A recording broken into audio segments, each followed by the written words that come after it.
Magandang araw, welcome sa channel ko. Ngayon, ibahagi ko sa inyo ang aking kaalaman sa karunungang lihim. Narito, orasyon, pangsarado sa portal sa loob ng kwarto. Shout out sa channel ni Child of God. Subscribe kayo dyan. Maraming salamat. At kung bago ka pa lamang napadpad sa channel na ito, huwag kalimutan mag-subscribe and click the bell icon para laging update sa mga bagong video.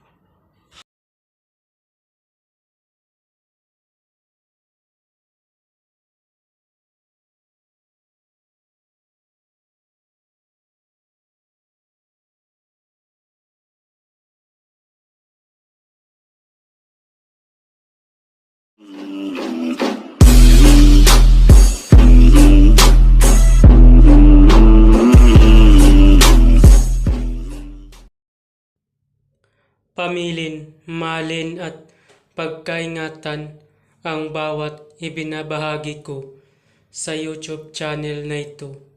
Ang kapangyarihan na kapaloob dito ay lubhang may waga.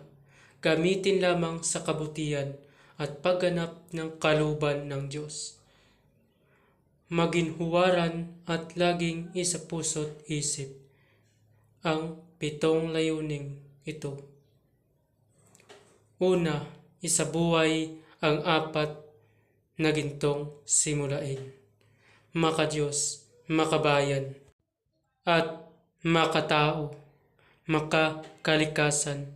Pangalawa, isagawa ang pag-ibig sa Diyos, pananampalataya at pag-asa sa pamamagitan ng tiyaga. Pangatlo, isakatuparan ang kabutihan, katuwiran, kalinisan, katotohanan, kadalisayan, kaliwanagan, at kababaan ng kalooban. Pangapat, ipalaganap ang pagkakaisa, pagmamahalan, pagtulong sa kapwa, pagmimisyon, paglilinis ng sarili, at pagbabago na paunlad. Panglima, magkaroon ng paggalangan, pag-unawaan at pagmamahalan sa isa't isa bilang mga kapatid at kapwa-tao.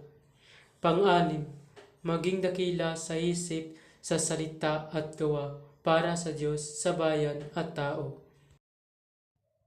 Pang-7, ipagpatibay ang kautusan ng Diyos, tumulong sa pagpapaunlad ng katauhan ng bawat kasapi ng samahan, at tumupad sa hadikain ng Diyos sa tao.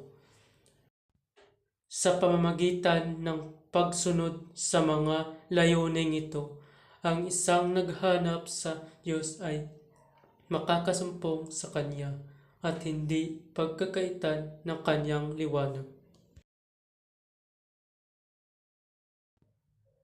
Pamamaraan, ang paggamit ng orasyon nito ay kailangan mataas ang iyong kaalaman pagdating sa espiritual dahil isang mataas na uri ang orasyon. Ito kaya kailangan i-active mo muna ng 49 days at idugtong sa iyong debosyon. At kung bago ka pa lamang sa spiritual, ay maaari mo to sundin para mapagana mo ang mga mataas na level ng orasyon.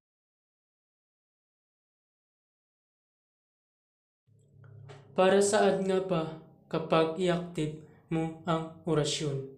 Para po ito sa iyong sarili. Kapag na-active mo na ng 49 days na walang patlang at nakabisado mo ang orasyon, kapag nagkasakit ka, kaya mo gamutin ang iyong sarili. Pero kung natapos mo ang 49 days na walang patlang at hindi mo pa kabisado ang orasyon at ginamit mo kapag nagkasakit ka, hindi mo kaya gamutin ang iyong sarili. Kaya bago gamitin ay kailangan kabisatuhin ang orasyon. Ang pag-active ng orasyon ay isa din sa pagpapabisa ng orasyon na iyong gagamitin. Lalo lumalakas ang orasyon kung natibusyonan ng 49 days at madali paganahin kahit mataas pa dahil na-active mo na ito ng 49 days na walang patlang. Ang paggamit ng orasyon ay kailangan mo muna ng pondo para pagkunan ng kapangyarihan na magpapagana ng orasyon. Ang sinasabi kong pondo ay tulad ng Ama namin, Aba Ginong Maria at luwalhati sumasampalataya. Depende sa iyong gagamitin na pondo. Meron din Latin para madali ito pagganahin kung ang iyong gagamitin na pondo ay Ama namin, Aba Ginong Maria, luwalhati sumasampalataya. Yan tag-3 beses ulitin ang Ama namin, Aba Ginong Maria hanggang sumasampalataya. Pwede din ang orasyon na pondo ang iyong gamitin para mas lalo talaga bumisa at lumakas ang iyong pondo. Pamamaraan, magtirik ng 3 kandilang puti at magdasal ng 3 Ama namin, 3 Aba Ginong Maria, 3 luwalhati at 3 sumasampalataya. Pagkatapos magdasal ay isunod ang orasyon. Pagkatapos usalin ang orasyon ng 3 beses sa isip ay iihip sa portal at kusang sarado ang portal sa kwarto ng bahay. Narito ang orasyon.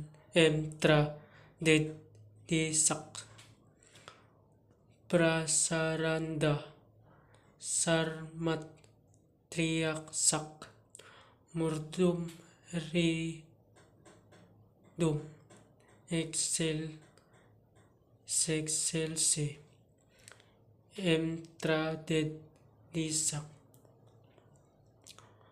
prasaranda sarmat triaksak mordum ridum excel sexilsi. Usalin ang orasyon ng 3 beses. Maraming salamat. Babala ang lahat ng mga orasyon na inyong mababasa dito ay lubhang makapangyarihan. Gamitin lamang sa mabuti. Ibinabahagi ko ang mga orasyon na ito para katulong at hindi para makapanakit ng sinuman. Ang sinuman na gamitin ito sa masama ay magkakamit ng walang hanggang paghihirap habang buhay hanggang kamatayan. Maraming salamat po. At kung bago ka pa lamang napadpad sa channel na ito, huwag kalimutan mag-subscribe and click the bell icon para laging update sa mga bagong video na ina-upload ko. Maraming salamat.